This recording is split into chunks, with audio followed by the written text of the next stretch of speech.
Hi, my name is Charity, and I was born sixth out of seven daughters.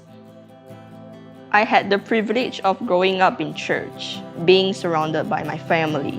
The only thing that kept me going to church was my sisters. They would drag me along to all their connect groups, but I didn't really feel like I belonged there. It wasn't until I had CG of my own that I finally felt like I belonged. I started serving as a core in Ryan Jong's CG. I wasn't just going to church anymore. I had a purpose. It was one of the core calls during MCO, where Ryan shared a story about Chen Ming on how he encountered God. That story touched my heart, but I held back my tears and I didn't tell anyone about it. I wanted what Chen Ming had. The next day, during our core girls devotion, we read Mark 3 when Jesus appointed the 12 disciples. I asked, why would Jesus pick Judas as his disciple when he knew Judas was going to betray him? And the question was thrown back to me. After I gave my answer, I felt like crying, so I immediately turned off my camera. When the devotion ended, Abby called me personally to make sure if I was okay. But it was too hard for me to express myself, and my tears just kept rolling.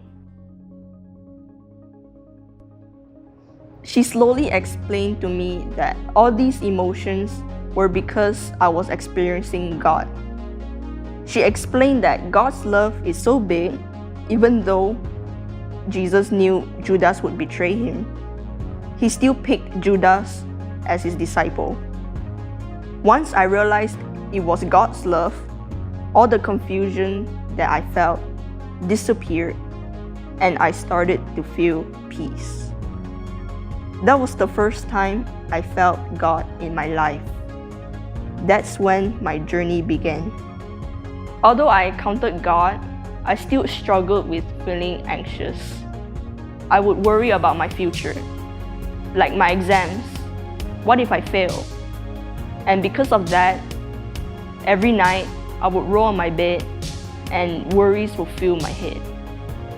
I shared this to Abby and she gave me a passage, Psalms 121, verse 7 to 8. It says, "The Lord will keep you from all harm. He will watch over your life. The Lord will watch over your coming and going, both now and forevermore." After knowing that truth, I was able to sleep better. I had the assurance and peace that whatever happens in the future, God still watches over me.